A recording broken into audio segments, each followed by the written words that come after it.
తిరుమల ఆలయంలో ఉండే స్వామిని ఎవరు ఏ రకంగా చూస్తే ఆ రకంగా కనిపిస్తారు? కొంతమంది బాలాజీ అంటారు, కొందరు వెంకటేశ్వర అంటారు, ఇంకొందరు బాలా త్రిపుర సుందరి అని కూడా అంటుంటారు. అంటే అది ఎట్లా సాధ్యం? ఎవరు ఏ రకంగా చూస్తే ఆ రకంగా కనపడిస్తారు? ఇది వాస్తవమేనా? అది మీకు ప్రాక్టికల్గా ఏమన్నా భక్తులు చెప్పింది కానీ మీ ఎక్స్పీరియన్స్లు కానీ ఏమైనా ఉన్నాయి?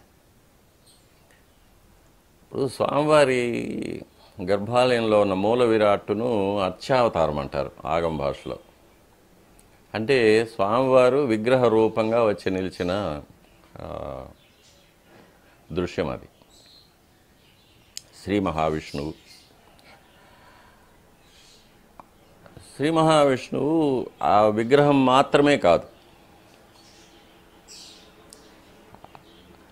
దీనికి అతీతంగా కొన్ని పరిమాణాలు ఉంటాయి మహావిష్ణువుకు.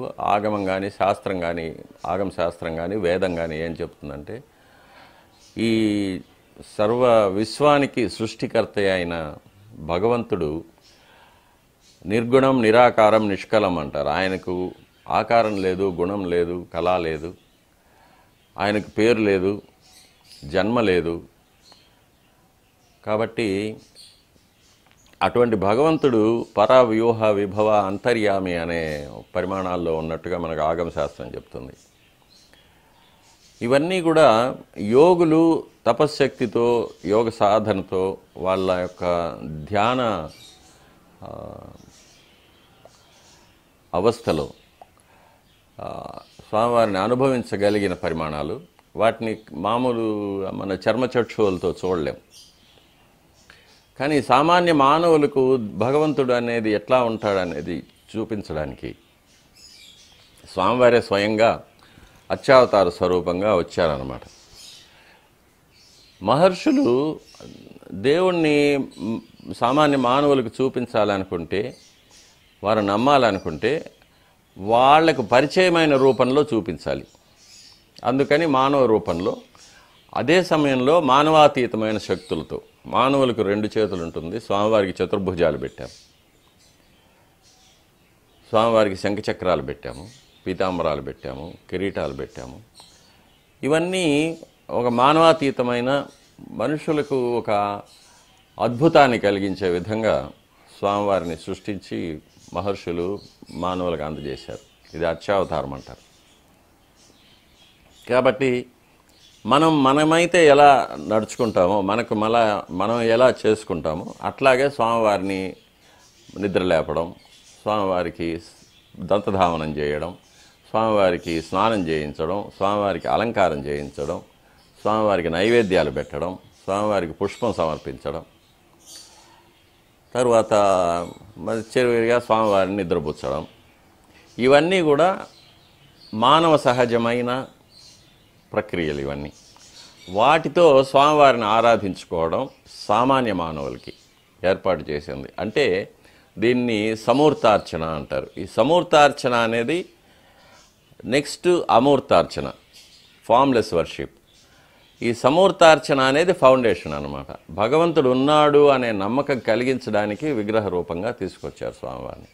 నమ్మకం కలిగిన తర్వాత దీనికి పెద్దగా మళ్ళీ సాధన చేసి అమూర్తార్చనలోకి, అంటే మనసులో ధ్యానం చేసి మనసులోనే స్వామివారిని ఆవాహన చేసుకొని, మనసులో అంతర్యామిగా మనలో ఉన్న భగవంతుడిని మనం అంతర్దృష్టితో చూసుకొని స్వామివారిని అర్థం చేసుకోవడం అనేది అమూర్తార్చన అవుతుంది.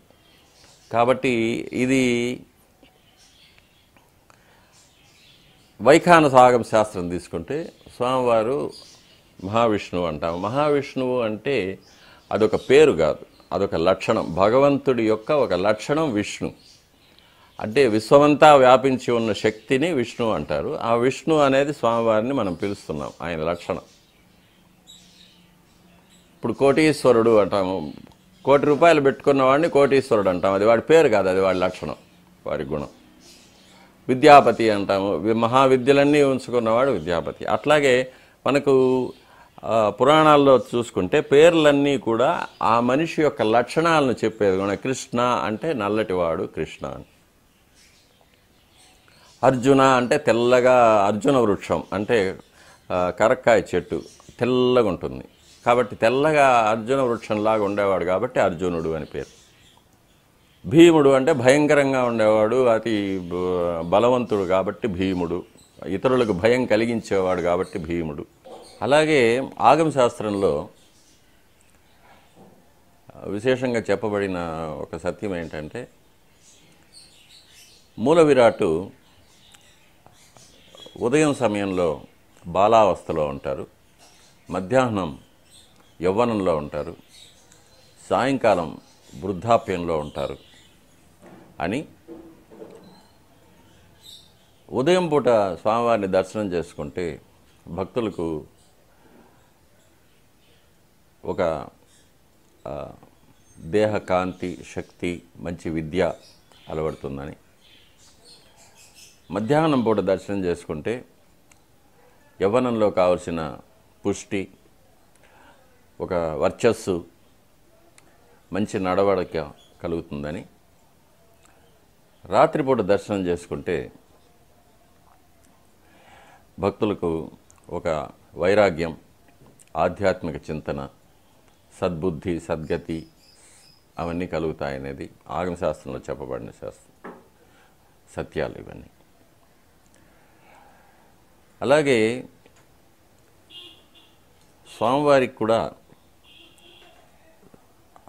ఆ భావాలు స్వామివారి ముఖబింబంలో మారుతూ ఉంటాయనేది కూడా, అది maybe purely reflection of your own thoughts.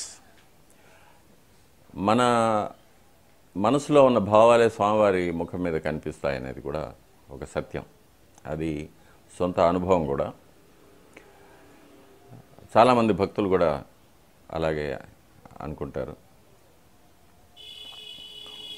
కాబట్టి ఇది అన్నమయ్య చెప్పినట్లుగా ఎవరు ఎంత అనుకుంటే అంతే.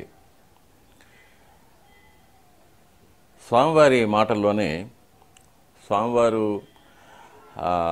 స్వయంభవ మన్వంతరంలో ఒక దివ్యమైన ముహూర్తంలో భూలోకంలో అవతరించినప్పుడు బ్రహ్మాది దేవతలందరూ కూడా స్వామివారిని ఆవిర్భావ ఘట్టం దర్శించుకోవడానికి వస్తే, అప్పుడు బ్రహ్మాది దేవతలను స్వామివారు కుశల ప్రశ్నలు వేసిన తర్వాత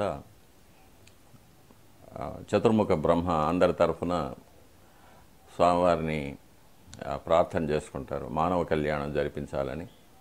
అప్పుడు స్వామివారు చెప్తారు, నేను ఈ మన్వంతర కాలం, ఈ కలియుగాంతం భూలోకం మీదనే ఉంటాను.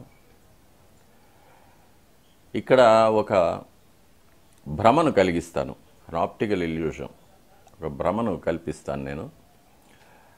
ఇక్కడికి వచ్చి ఆ భ్రమను చూసి ఇదే భగవంతుడు అనుకొని సామాన్య భక్తులందరూ కూడా చాలా అల్పమైన కోరికలు కోరుతూ ఉంటారు. ఉద్యోగం కావాలి, సంతానం కావాలి, ఆస్తి కావాలి, పదవి కావాలి అని అల్పమైన కోరికలు కోరుతూ ఉంటారు. వారి కోరికలు వారికి నెరవేర్చి నేను పంపించేస్తూ ఉంటాను. కానీ కొన్ని కోట్ల మందిలో ఒకడొస్తాడు, ఒక భక్తుడు వచ్చి నువ్వే కావాలి అంటాడు. అంటే దివ్యమైన జ్ఞానం కావాలని అడుగుతాడు. అతన్ని నా పాదాల దగ్గర ఉంచుకొని కాపాడి చివరికి నాలోకి తీసుకుంటాను అని. అతనికి ఈ భ్రమను తొలగించి వైకుంఠంలో నేను ఎలా ఉంటానో ఆ వైభవాన్ని ఆయన దర్శించుకోగలడు అతను అని స్వామివారు చెప్పిన మాటలు ఇవి.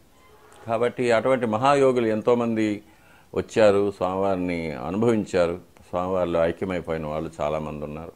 మనం వెంకటాచల మహత్యం తీసుకుంటే ఎంతోమంది భక్తులకు స్వామివారు అనుగ్రహం చేస్తున్నారు.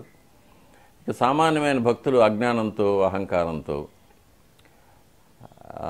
స్వామివారి యొక్క దివ్యత్వాన్ని, స్వామివారి యొక్క మహోన్నతమైన పరిమాణాన్ని దర్శించుకోలేని, అర్థం చేసుకోలేని అజ్ఞానంలో ఉండి ఏదో సామాన్యమైన కోరికలు, ధనము, పదవి, ఐశ్వర్యం, సుఖాలు, లౌకికమైన సుఖాలు, వీటి కోసం స్వామివారిని దర్శించుకొని అదేదో స్వామివారితో ఒక వ్యాపారంగా, నాకు ఇది జరిగితే నీకు ఇంత ఇస్తానని ఒక వ్యాపారంగా పెట్టుకొని ఎంతో మూఢత్వంతో నడుచుకుంటూ ఉంటారు.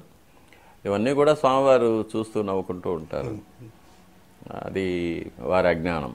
దీన్ని ప్రయారిటీస్ అంటారు. మనిషి జీవితంలో ఏది అతి ముఖ్యం అనుకుంటాడనేది వాడి పూర్వజన్మ యొక్క సంస్కారం వల్ల కలుగుతుంది.